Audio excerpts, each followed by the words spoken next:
3주 연속으로 똑같은 주제를 하게 될 줄 몰랐는데 아직까지 또 이렇게 계속 계실지도 몰랐고 그래갖고 강선우 후보자 이게 3주 할지도 몰랐고 실기입니다. 아직까지 버틸지도 몰랐고 이렇게 또 계속 보도가 나올지도 몰랐고 그래서 오늘 어쩔 수 없이 할 수밖에 없게 됐는데 생각보다 좀 오래 간다.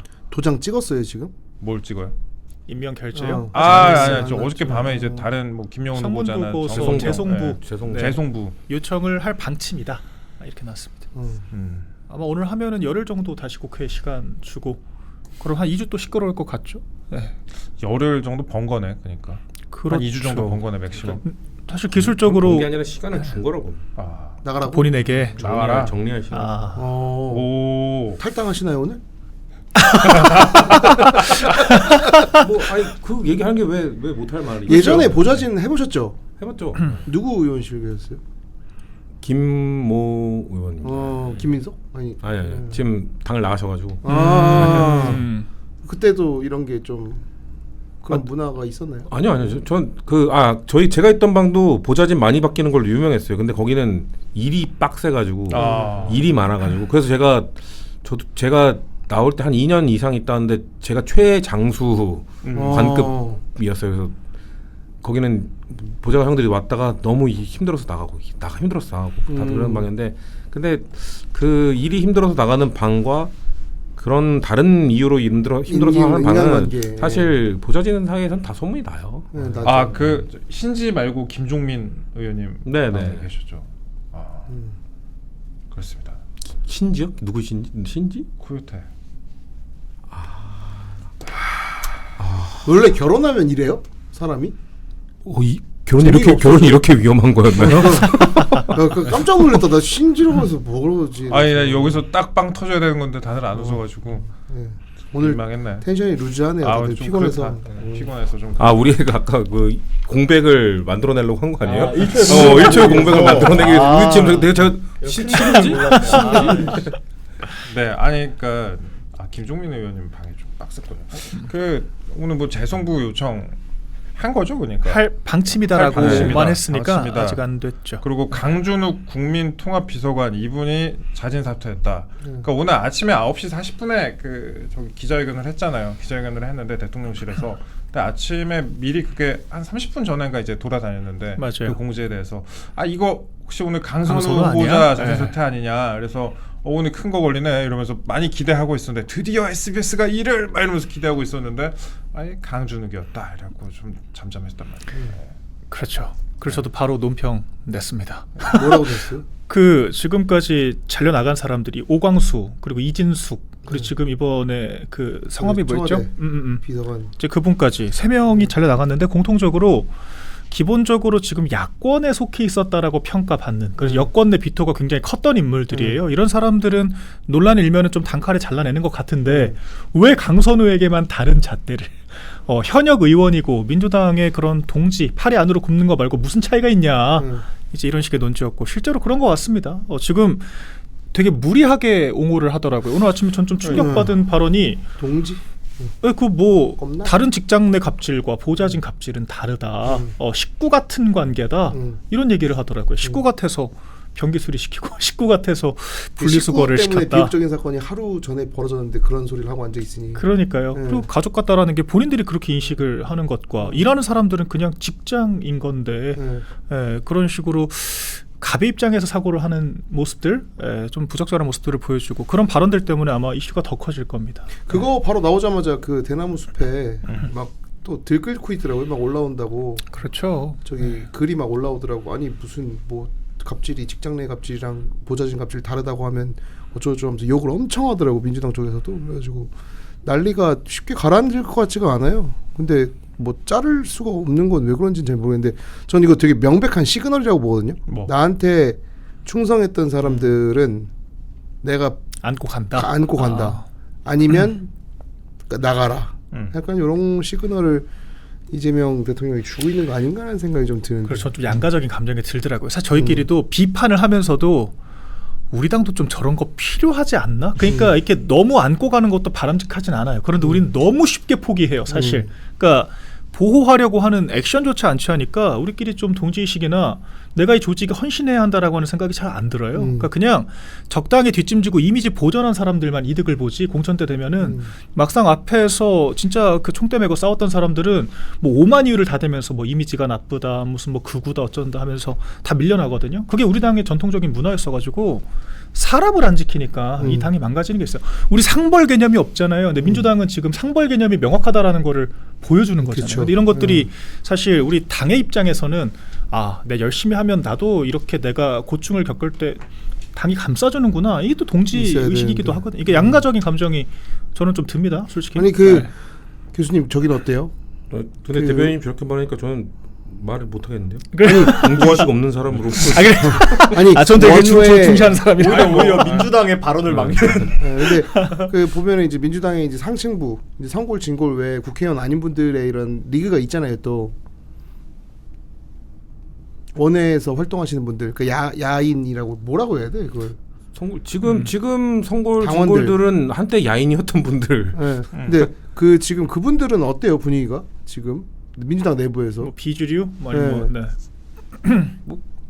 그래서 강선우 후보자에 대해서는 자진 사퇴 저만 얘기하는 건 아니에요. 저는 그냥 대놓고 욕하려면 욕하라 하고 그냥 방송에서 나와서도 계속 얘기하기 때문에 자꾸 막 앵커들이 걱정해요. 막 방송하다가 괜찮으시겠어요? 막 이러고. 저도 좀 걱정하고 있었어요.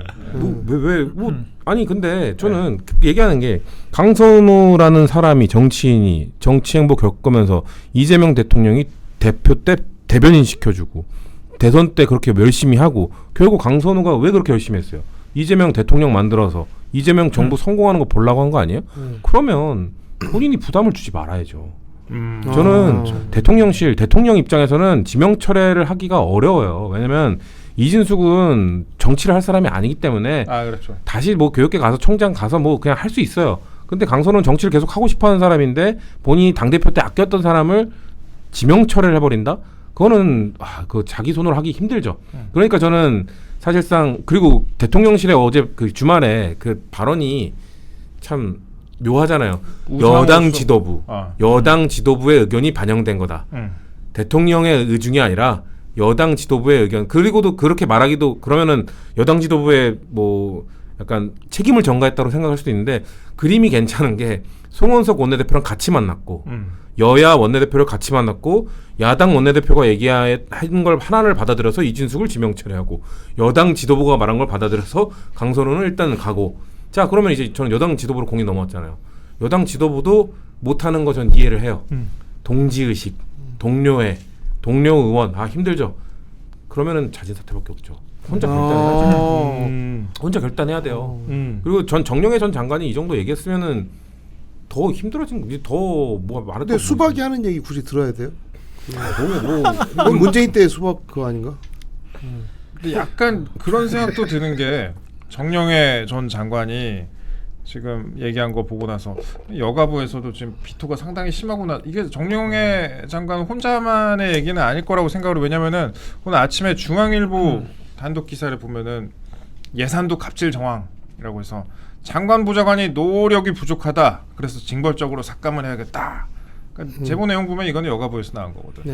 그래서 근데 여가부에서 반대하는 거는 강선우 또 보좌관이 무슨 뭐 갑질을 하고 뭐 그래서 그런 게 아니라 결국 지금 본인들 내부의 그 신들끼리의 기싸움이라고 저는 생각을 하거든요. 헤게모니 싸움 같은. 그러니까 뭐 강선우님 본인 이제 의원이셨을 때 페미니즘 법안 같은 거 많이 내셨지만 그건 이제 그때 그게 대세니까 거기에 순응하시고 부역하셨던 거고 이제는 또 이재명 정권 되고 기조가 좀 바뀌니까 싹 또 갈아타려고 그러는데 또 반대로 되게 신기한 게 역시 여가부 파이터. 민주당 내부라는 곳이 이 이재명이라는 사람한테 굉장히 순종적인 집단이 지금 돼 있어요. 그걸 몇 년 동안 길들이기를 성공을 해서. 근데 그 와중에도 이빨들이 되고 있는 게 여성계 애들이거든요. 그게 여기는 되게 신기한 게 이게 제일 강한 이념이에요. 그래서 이런 흔히 얘기하는 여성계 의원들이나 이런 분들이 국힘에도 있고 다른 정당에도 있어요. 근데 이런 분들이 관련 이슈가 있을 때는 단일 대우로 움직여요. 그러니까 이 사람들은 본인들이 민주당으로서의 정체성보다도 여성계로서의 정체성을 더 강하게 느끼시는 사람들이 있어요. 그래서 무서운 거고.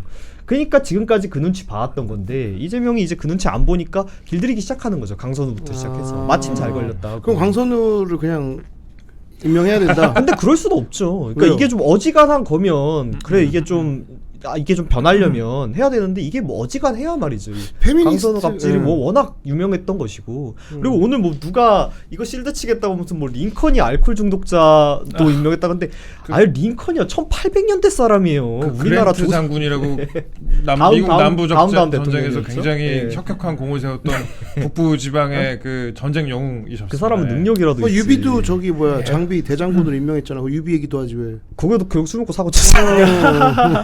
아니 그러니까 1800년대 사람이면 우리나라 조선시대 세도 정치하던 때 시대 사람인데 그 사람까지 끌고 와가지고 실드를 쳐야 된다는 게 본인들도 얼마나 궁색하냐. 근데 그 강선우 그러니까 여가부에서 강선우 비토를 내면 예.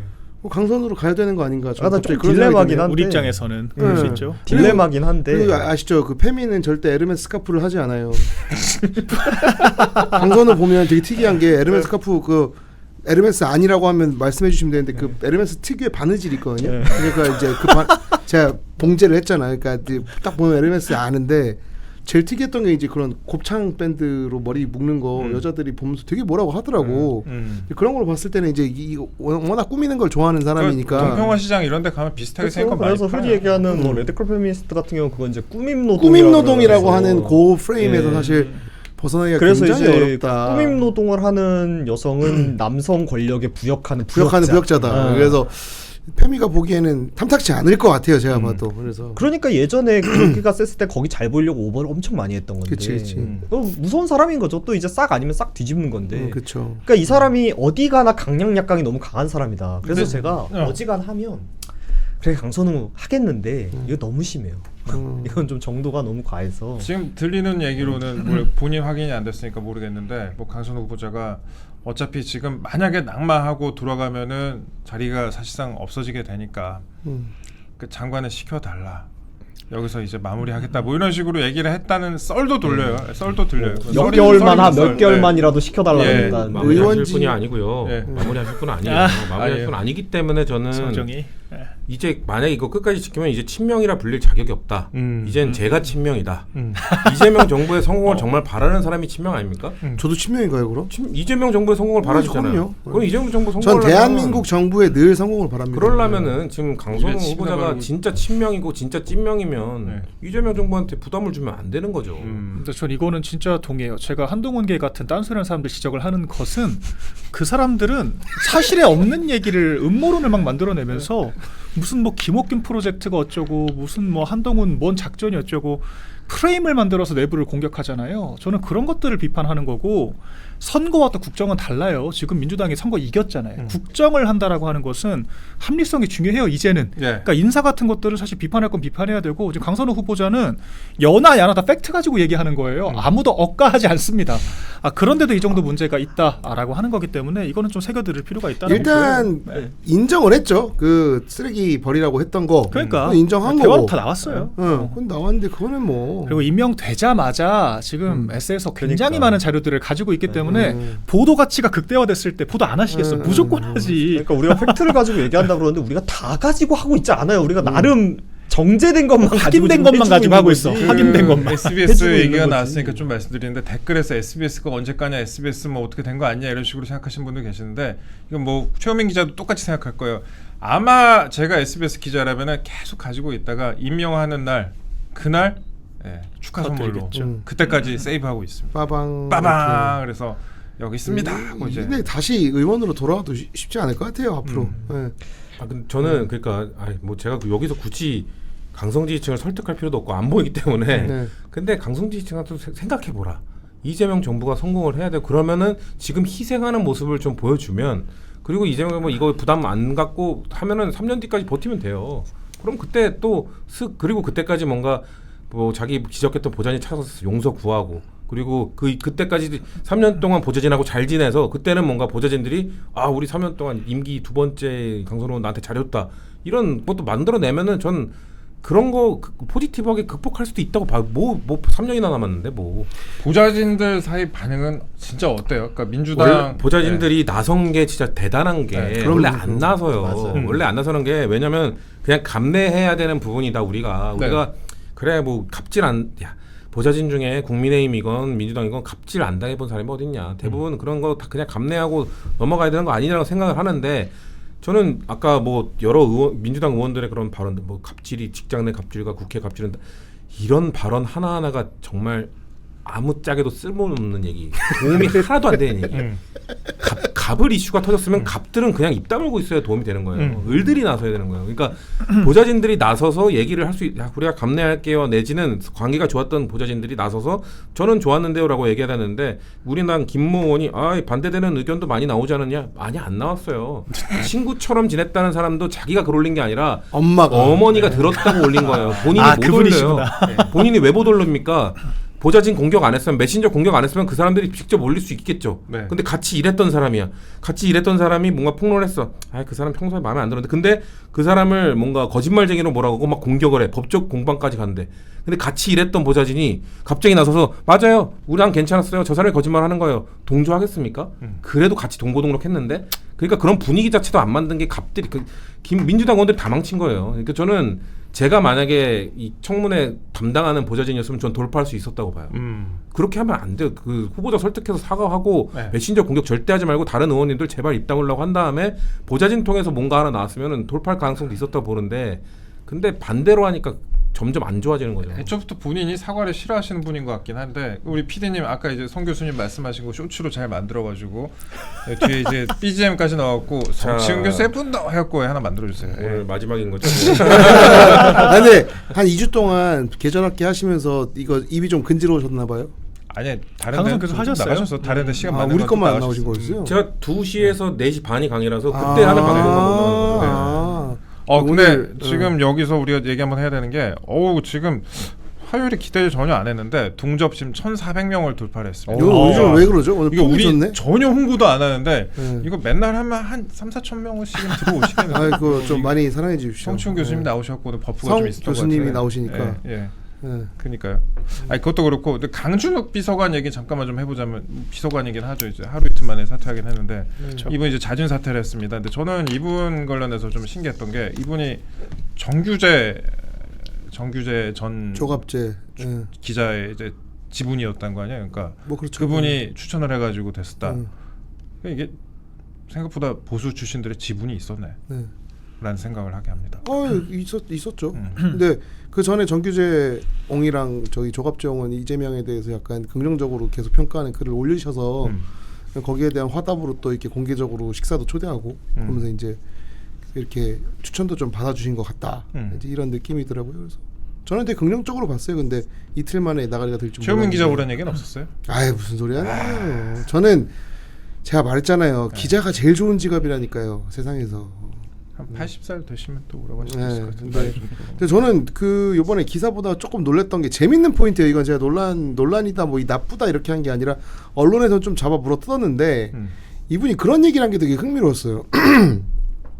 음주운전에 대해서 이제 예전에 뭐 책이었는지 뭐 방송에서 얘기했는데 음주운전 처벌하면 안 된다라고 하더라고. 되게 특이했던 게 뭐냐면 누가? 그 저희 그 비서관 이름이 뭐야? 강준욱? 강준욱 네. 비서관이 SNS에 말씀하시는 거죠? SNS 했는지 책에서는지. 책에서는지. 근데 이유가 뭐냐면 음주를 하고 운전을 했을 때 사고가 나면 처벌을 해, 가중 처벌을 해도 되지만 음주를 했다는 그 자체로 처벌할 수 없다는 거지. 뭔가 사고가 나지 않았기 때문에.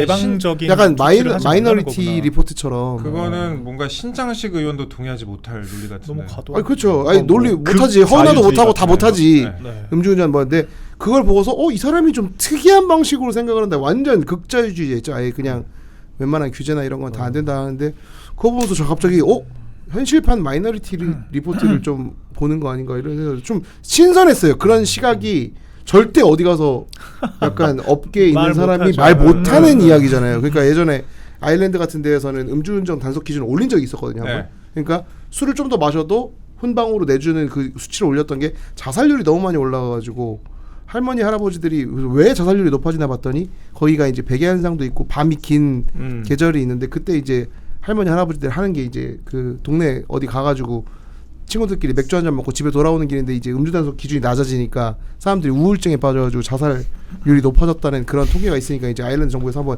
올렸던 적이 있거든. 낮춘 게 아니, 그러니까 뭐 올렸다는 이게 그러니까 수치를 좀 더 이제 좀 예, 강화시켰다. 네. 아니요 약화시켰다. 네, 약화시켰다 오히려 좀 더 술 그래도 좀 드시라. 음. 그냥 뭐 이렇게 많이는 먹지 말되 그래도 친구들이랑 놀면서 그 정도까지 우리가 용인해주겠다 이런 게 있어가지고 이제 그런 음주운전 관련된 옛날 이야기들이 다 생각이 나서 굉장히 신선했어요 저는. 예. 아니, 그분 그걸 옹호하는 건 아닙니다. 그냥 저도 신선했다. 예. 상당히 극단적인 리버럴에 가까운 성향인데 이런 경우에는 사실 이거는 그게 밸런스가 안 맞잖아요. 음주운전을 하는 쪽에서 사고에 대한 주도권도 있고 사고가 났을 때 보행자가 훨씬 많이 다칠 수밖에 없는 구조라서 이런 것들은 법규로 제재하지 않으면은 사실 아니, 나 방어가 되지 않거든요. 하지 말자 이런 게 예. 아니라 그러니까 사고 비례성이 방식- 전혀 안 맞는. 접근하는 방식이 네. 되게 특이하더라고. 근데 이건 방금 들었는데 이거 말고도 이분의 어떤 사상이 좀 특이해요. 그러니까요. 굉장히 독특한 그래서 사람이에요. 딱 든 생각이 이거는 국민의힘에서 당직자로도 못 받을 정도. 그러니까 이분 원래 김문수 캠프에 들어오려고 했었던 사람의 대선 때. 아 그래요. 네. 그러니까 우리 당의 스펙트럼이 이렇게나 넓습니다. 이분보다 오른쪽에 몇 사람이 더 있을까 싶을 정도의 좀 그런. 아니 그건 오른쪽이라고 생각이 보기보다는 들고요. 이제 전통주의적인 보수주의 가치관과 네. 이제 그 그러니까. 무정부주의자들 있잖아요. 그러니까 약간 아나키즘이라니까. 아나키즘에 이거는. 가까운 네. 사람들인데 되게 신선했어요. 그거 보면서 야 이거 인사검증 때 이거 분명 알았을 텐데 아니, 공직기강에서 SNS는 다 검증합니다. 안 할 수가 없어요. 근데 그거 이게 다 서치해봐요. 방송에 얘기한 건 솔직히 다 못 보거든. 아 그건 그렇죠. 기니까 보통 저서나 SNS는 요새 다 보거든요. 웬만한 거는. 아니 미국에서는 유학생들까지 다 검토한다는데 이거 그 그래서 국민통합 비서관으로 가면서. 그래서 내가 이러면서 글을 읽다가 다시 한번 이 사람에 대해서 좀 근본적인 생각을 하게 됐던 특이하신 분은 확실한 것 분이더라고요. 같아요. 예. 그러니까 이런 거 보면 이재명 대통령이 이념이 없다라는 말이 맞는 말인 것 같아. 무이념, 그러니까 이게 무이념. 이 사람은 그러니까 여러분들도 이 방송 보면 포용력. 포용력은 잘 모르겠고 오늘 이 완전 방송을 이해득실만 있는 사람인 것 같아. 이거 최초의 금요비대위 시작했을 때부터 지금 딱 보면은 뭔가 이재명이 감화되고 있는 두 분을 볼 수 있습니다. 점점 감화되고 있어. 말 조심해야 돼요. 이럴 때. 이러다 나 혼자 남겠구만. 아니지 나도 남지. 아 그래? 그럼. 아 형은 치명이잖아. 아니. 알겠습니다. 다음 이슈로 넘어갈게요. 다음 이슈도 똑같습니다. 다음 이슈가 지지율인데 그 리얼미터가 어제 발표했던 그 여론조사 있었잖아요. 이거 14일에서 18일 동안 조사했던 결과에서 이재명 대통령 지지율이 2.4%포인트 하락했고 물론 지금도 60%가 넘지만 취임 후 첫 하락이다. 그리고 민주당이 5.4%포인트 하락했습니다. 꽤 커요. 꽤 크고 국힘이 3.1%포인트나 대폭 상승해서 두 당이 이제 차이가 얼마 안 납니다. 더블 스코어까지 안 가는 23.4%포인트밖에 차이가. 야 이제 엎치락 뒤치락하네. 이제 속상하다. 조금만 개혁신당 더 꽂아 놔도 안 되네. 개혁신당은 그러니까 그 외에 그 모든 정당 갖다 놔도 안 될 것 같은데. 예. 아무튼 근데 이렇게 나왔는데 이거 좀 어떻게 분석을 해봐야 될까 싶어갖고 일단 인사청문회 논란 심화 요게 이제 하락의 원인으로 많이 꼽고 있긴 한데 생각보다 일단 이번 주 조사에서는 그러니까 지난 주에 조사한 거죠. 그러니까 조사에서는 조금 떨어지긴 했다. 근데 정당 지지율이 민주당이 꽤 많이 떨어졌다. 아무것도 안 한 국힘 조금 올라갔다. 어떻게 보세요? 일단 정당이 좀 선행하는 거죠. 왜냐하면 인사청문회를 누가 했습니까? 그러니까 청문회는 국회에서 주도를 했기 때문에 여당이 주연이 될 수밖에 없고 우리가 이 조사가 기간이 지난주 금요일까지예요. 그렇기 때문에 이재명 대통령은 어떤 생각일까? 대통령실은 어떤 입장을 냈을까? 모르는 상태에서 조사를 한 거기 때문에 당이 조금 더 떨어졌다라고 보는 것이 맞고 지금 이제 일요일을 통해서 강행 입장이라고 하는 것이 드러났잖아요. 그렇다라고 하면 당연히 후행적으로 따라갈 수밖에 없다라고 보여지죠. 그리고 저희가 좀 잘 봐야 될 게 취임 초 60% 초반 지지율이 높은 게 아니에요. 역대 대통령 중에서 윤석열 전 대통령을 제외하고는 통상 70% 이상을 유지를 했었기 때문에 지금도 높지가 않다. 더군다나 이게 지금 증시 부양 때문에 이게 지탱되는 게 좀 크다라고 저는 보이거든요. 그런데 증시라고 하는 게 돈 뿌려가지고 만든 건 유지가 안 됩니다. 당장 8월 1일부터 관세 적용되기 시작하면 바로 직격탄을 맞을 거고 그럼 지금 하락 요인이 굉장히 많아요. 제가 봤을 때 조만간 앞자 50%대로 바로 진입할 수도 있어 보입니다. 국힘 3.1%포인트 파멸적 상승한 거 뭐예요? 그러니까 거의 지금 야당은 네. 원래 책임 없는 쾌락을 누리는 그런 포지션이기 그러니까 때문에 곧 큰 거 온다 진짜. 너무 안타까운 게 국힘은 그 책임 없는 쾌락조차 제대로 못 누리는 거거든요. 그렇죠. 받아먹지를 5% 받았으면 5% 받아 먹어야죠. 근데 지금 5% 못 받아 먹었잖아요. 우리는 그 책임 없는 쾌락 정말 노력하려 열심히 하는데 작은 정당이라 가지고 화자가 안 되는데 뭔가 여기는 먹을 수 있는 이렇게 몸집을 갖고 있어서 안 먹으니까 좀 얄미워. 그럼 강선우 후보자를 계속 안고 갔을 때 본인이 이제 자진 사퇴 안 하고 안고 갔을 때 그때 다음 지지율은 어떻게 나올까요? 이번 주에 결단 안 하면 더 떨어지죠. 더 떨어진다. 네, 더 떨어지고 그러니까 저는 저는 치명인 것 같아요. 그러니까 이재명 정부를 하도 걱정하니까 지금 개혁까지 시작도 안 했단 말이에요. 검찰 개혁 엄청난 큰 저항을 할 텐데 그럴 때 저항이 막 세지면은 뭔가 막 갈등이 세지면 지지율이 그때 좀 떨어져요. 갈등이 일어나니까 개혁할 때 써야 돼요. 지지율은. 네. 그러려면은 그렇죠. 아까 말씀하신 대로 70%는 넘어야 지지율 한 10% 막 15% 깎아 먹으면서도 개혁까지 어떻게든 통과시킨 다음에 그런 다음에 다시 또 회복하고 이런 모습을 보여줘야 되는데 국무위원 한 명 임명하는데 지지율을 써버린다? 아 저는 이건 매우 어리석은 생각이라고 생각하고 그렇기 때문에 후보자가 이 정도 그래 2.4밖에 안 떨어지지 않았어? 이거는 내 탓이 아니야. 그리고 아직 국힘이랑 차이가 많이 나잖아. 이런 생각을 하고 있다. 아 그건 친명이 그러면 안 되죠. 이건 전 반명 행위나 다름없다. 아유 지금 특검하고 있잖아요. 네. 국민의힘 지금 다 털고 맨날 압색하고 여론전 계속 하고 있는데 빠졌다라는 게 중요한 거예요. 맞아요. 그러니까 지금 여당이 무조건 리드할 수밖에 없는 국면인데도 이 정도 타격이라고 하는 게 그리고 제가 좀 놀랐던 게 성신 부의장님만 그런 게 아니라 패널들이 반박을 못 해요. 왜냐면 민주당 패널들도 대부분이 보좌관 출신이거나 적어도 보좌관들과 유기적으로 소통하고 관계를 맺는 분들이기 때문에 이거 의원이라고 무조건 편 들 수가 없어요. 그러니까 방어를 하더라도 굉장히 미온적일 수밖에 없고 그러니까 듣는 국민들께서 보기에도 아니 이거를 실드를 친단 말이야? 그렇게 될 수밖에 없고 아까처럼 무슨 식구 같은 관계다 이런 무리수 들 수밖에 없는 거거든요. 그러니까 이런 거는 악순환이 될 것이다라고 생각하고 지금 터질 거 한참 남았습니다. 그리고 임명제도 문제예요. 박순애 전 장관도 그 음주운전 때문에 난리가 났었는데 임명 강행했다가 정책 사고 하나 치고 바로 잘렸잖아요. 조국 전 장관도 그렇게 맞아요. 30일 만에 물러났고, 그러니까 임명한다고 능사가 아니에요. 몇 달을 하겠다는 게 중요한 게 아니라 오히려 그게 더 오명이 될 수가 있다. 국힘 입장에서는 완전 땡큐 아니에요? 저희는 야당 입장에선 좋죠. 그런데 이게 국가적으로 봤을 때 이게 맞느냐라고 하면은 또 그렇진 않고. 그러니까 근데 여가부는 그냥 이참에 폐지를 해도 돼요. 제가 거듭 말씀드리지만 여가부는 특임 부처기 때문에 무슨 뭐 능력이 있다 없다 얘기를 하는데 능력 기능만 따질 것으면 여가부 애초에 만들 필요도 없어요. 그러니까 피해자 구제 기능은 법무부가 더 잘하고 복지 사각지대 메꾸는 건 복지부가 더 잘하고 그다음 뭐 경력 단절 고용부가 더 잘해요. 여가부가 왜 필요합니까? 그러면 애초에 공감 능력 그 하나 가지고 이 약자의 사각지대 메꾸라고 만든 게 여가부인데 이런 식으로 갑질하는 여가부 장관 만들 거면 폐지하는 게 낫죠. 아니 쓸모없는 그리고 여가부 부처인데. 같은 기관은 폐지해야 된다는 얘기가 나오는 게 본인들의 업적이에요. 자기네들이 잘해서 다 이뤘기 때문에 이제 더 이상 소용이 다했다라는 얘기라서 오히려 여성계에서 여가부 폐지 여론이 이렇게 올라왔다. 우리가 이만큼 성과를 냈다고 자랑을 해야 아니 되는데. 그 맨날 안골라보다 더 불편한 그런데 맨날 나라라고 뭐 말 하는데 무슨 인도보다 무슨 뭐 여성 인권이 낫네 이런 소리나 하고 있어. 그 확대 그거- 재생산하고 있고. 그거 인덱스 보면 되게 재밌는 거 뭔지 알아요?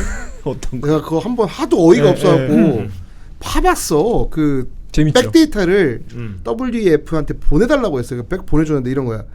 그러니까 여자와 남자가 같이 학교를 가는 비율을 따졌을 때 비슷하게 가면 이제 성평등 지수가 높아지는 건데 둘 다 학교를 안 가잖아. 그럼 성평등 지수가 더 높은 거야.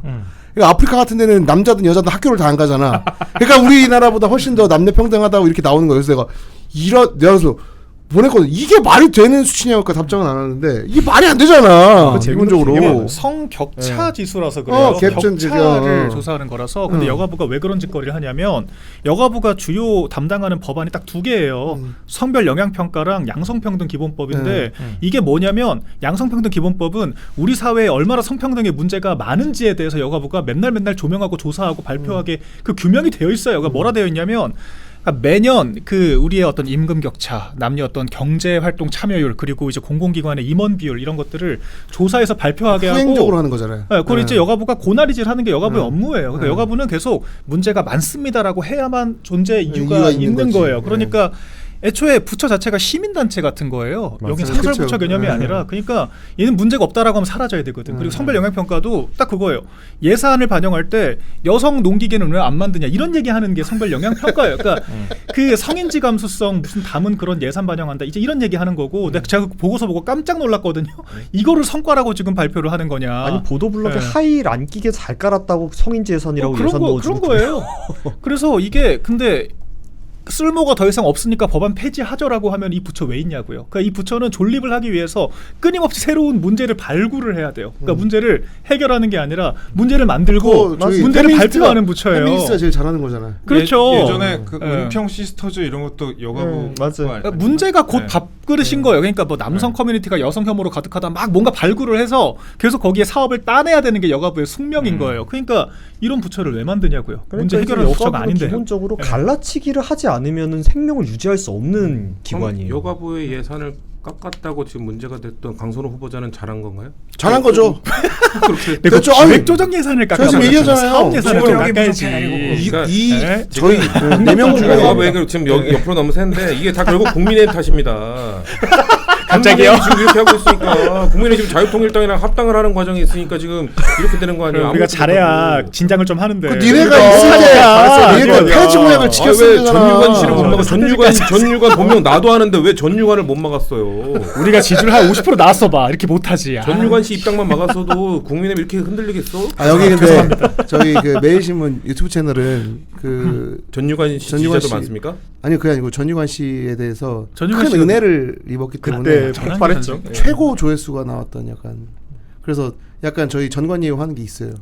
저희가 적폐 같긴 한데 몇 명 정관예우가 있는데 안철수 전한계 선생님 그 다음에 안철수 무지성 지지입니다. 여기는 그 안철수. 김민전 의원 그 네, 세 분께는 그렇죠, 저희가 그렇죠. 그 은혜를 입었습니다. 채널이 그렇기 네, 때문에. 그래서 그건 근데 채널 사정이지 제 사정은 아니잖아요. 아니 뭐 저희는 그냥 뭐 감사하다 이런 생각 갖고 있다 이 말씀. 알겠습니다. 전유관 씨는 지금- 여기까지 하겠습니다. 근데 문제는 요번에 그 이건 화두를 좀 던져야 될 것 같은데 그 요번에 지지율이 오른 거 아까 박민영 대변인이 그렇게 얘기했잖아요. 네. 주식시장 때문이다. 근데 주식시장 요번에 폭망각으로 갈 수 있는 지금 기류가 조금 보이는 게 법인세 관련해서 조금 다시 이제 문재인 때로 원복한다라는 얘기 나오고 기재부 장관 그 청문회에서 그리고 이제 증권거래세랑 대주주 양도세 기준 이런 것도 조금 이제 기업에게 불리한 쪽으로 움직이는 거 아니냐라는 기류가 지금 계속 나오고 있어서 그것도 그렇고 달러 1,400원 넘어가 버리면은 이거 네. 쉽지 않아요. 그래서 이거는 지금 개미 운동 본부를 다시 만들어서 이 대주주 기준이나 이제 주식거래세 이런 거